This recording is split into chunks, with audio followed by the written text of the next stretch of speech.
Powell had a 16-yard touchdown catch, which, if they were playing tag, he would have been down at the 12, the 8, the 5, and the 2. 12, 8, 5, 2. Yeah, there was 4 Titan players that tried just touching him instead of trying to tackle him. Wow. Okay, there you go. And the difference in the game, Darrelle Revis returned for the Jets. Jets dominated on both sides of the ball. Kyle, you had Todd Bowles as the coach of the year. What does he need to do to get that coach of the year? I mean, no, and that's a fair question. I mean, look, I'm going to say it like I said it in the middle of the season. Chris, if I walked up to you and I said, you know what, buddy, we've known each other for decades. I was about to say years, decades, and I can make your life better. I'm just going to punch you in the face real quick. Yeah, I mean, now as a Jets fan, that's possible now. Yeah. But you didn't before Todd Bowles. That's my point. Okay, and yeah, he made the playoffs after. He took a punch in the face and turned it into a playoff berth. I will scream it from the towers if he pulls this off, man. And look, he may not be all's vote. I get that. I might just be too much in love with the whole punch you in the face to save your life. I may be one of those motivational speech guys. Actually, it's pretty violent when I put it that way. But the point is this. That just go out there and punch him in the face. All right. I'll have one of those heads, like really ridiculous little headsets on my ear. It looks like a Bluetooth or whatever. Have like one of those really loud colored shirts. You can do it. Just punch it in the face. But don't do it on the field. Do it out in the locker room first. Yeah, if you do it on the field, that's a 15-yarder. Well, that's going to be a 15-yard penalty if it's on your own player. That's supposed to be like conduct. Punch in the face. With the officials we've seen in the NFL, I'm going to say yes. Moving on. All right. Also, but talking about punch in the face, what should the Jets do? What should the Jets do with Geno Smith? Oh, that's so terrible. Wow. Because they're talking about they're going to make a priority to re-sign Fitzpatrick in the offseason. Well, which isn't a bad idea. Right. I mean, he's had a couple bad games, but really, I mean, he's not afraid to tuck the ball and run. He's a game manager. Right. He's a good game manager. I'm not going to call him elite, but he's a good game manager. Certainly better than Geno Smith trying to be a gunslinger. I don't know. I mean, is Geno Smith, does he get a backup job somewhere? I think he would get a backup job somewhere, but I just don't know where that is. It just baffles me how after that the whole thing with him getting his jaw broken, he brings out the so do you have any regrets? And he does the I have no regrets. And I'm like, really, dude? How about you just messed up the starting quarterback situation for your team? How about at least saying I wish I had paid for that limo? How about something like that? Yeah, the plane ticket. Yeah. I mean, the plane ticket, yeah. Whatever it was. I mean, heck, even Jameis Winston came around and made a joke and made light of his situation by taking a picture of some crab legs on his draft day, okay? Yeah. Fess up. Yeah. Wow. A comparison I thought I would never make, Jameis Winston and Geno Smith. I really think Geno Smith's going to go with all the other quarterbacks that came out of West Virginia on that. They're just going to fall off. You're like, what the heck happened to him? I mean, like the last one, like Paul White. Who? Is that in Miami? Yeah, he got picked up by Miami. Pat White. Or Pat White, that's what it was, Pat White. See, you don't even know. So far, you know his goddamn name. Yeah. They tried moving to the wide receiver, that didn't work. You tried getting a quarterback specially designed for the Wildcat. Anyways, let's not go off on that tangent. Let's bring it back to one that's much, much worse. 49ers, Browns, Weasel. The Browns at home defeated the 49ers 24-10. Of course, the top story of the day was of Browns quarterback Johnny Manziel. Nicely done. I like it. Nicely done. Shining. Holy crap. Nicely done. He was 21 of 31, 270 yards, 1 touchdown, 1 INT, sacked twice. I just thought of this. Y'all have seen the movie Ray, right? About Ray Charles with Jamie Foxx. Yep. And there's one part in there. He's like, he tells the producer, "I need a Johnny girl. I need to get that drop whenever we talk." Johnny Manson, "Oh Johnny." That was, I said, don't let me. We need to make that a thing. Don't let me screw that up. Moving on, Weasel. I'm sorry. Alrighty, so the interception did occur with 1:25 remaining in the half when Manziel threw an ill-advised pass across his body. Yeah. So you see, of course, on the sideline after someone does like a bad thing, like an interception, the camera zooms right to him. And Mansell was a little angry at himself because of that interception, and he was shown banging his head against his Surface tablet. Okay, considering the fact that we just called for a clip that says, "Oh, Johnny," perhaps begging is not the best verb, but nonetheless, people have been making so much news of that. I think that's kind of a punchline to how bad this game was. Is that the biggest news story? Is Mansell and the Surface? It's something about Mansell. Anything about Mansell makes a story. So. Well, no, that's what I'm saying. It's not. Johnny Manziel had a bad football game. It's not Johnny Manziel won the football game. It's the Surface. I don't know. Hey, please, Weasel, continue. So you got Browns running back Isaiah Crowell, 20 carries for 145 yards and 2 touchdowns. Wide receiver Brian Hartline, 8 for 107. And tight end Gary Barnidge had 5 for 84 and, not surprisingly, a touchdown. Barnidge with the touchdown.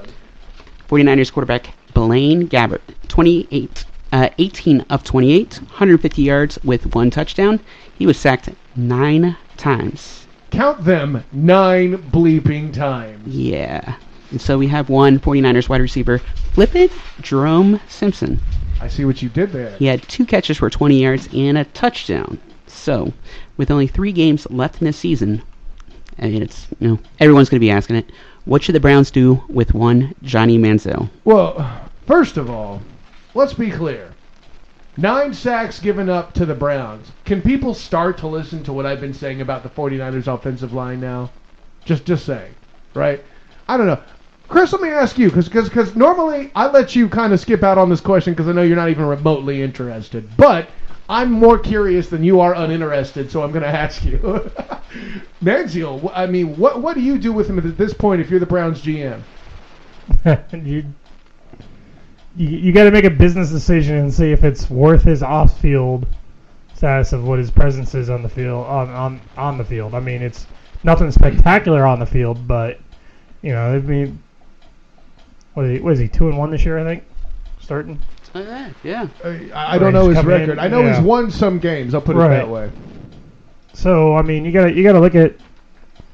Everyone else says, "Oh, it's a business," but he does dumb things, lots of dumb things, but.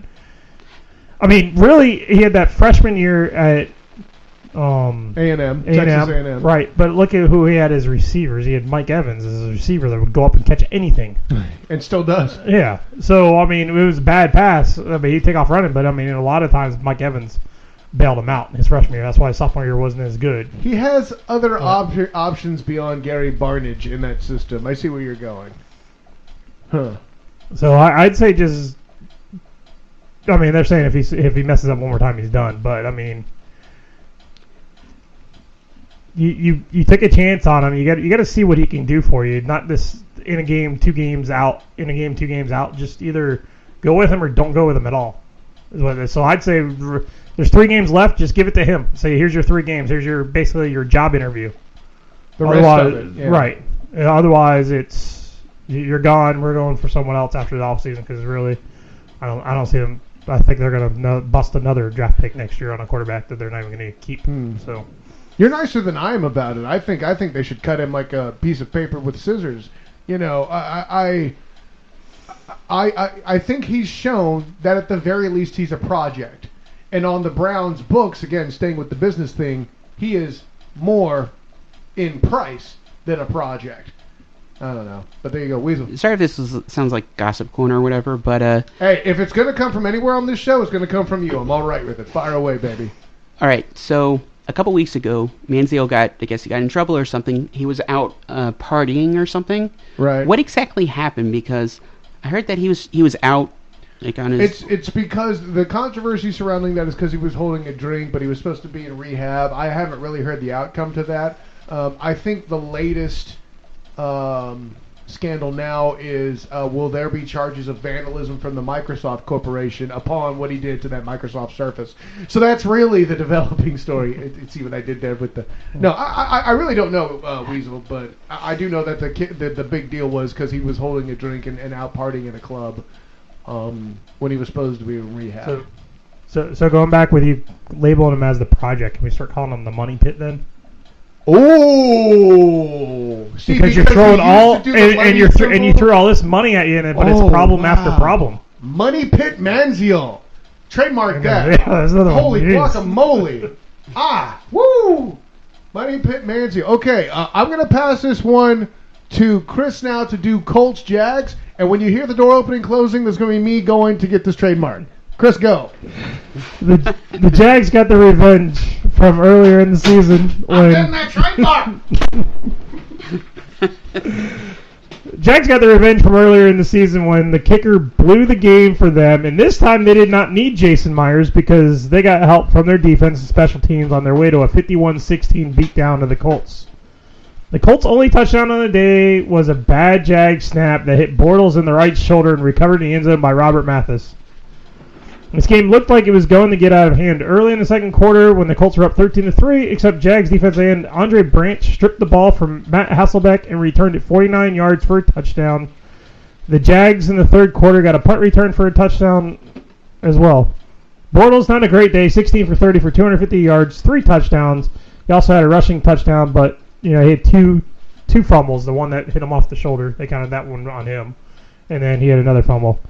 Matt Hasselbeck must have been a listener of the show last week when Weasel said that he was done with him. Oh.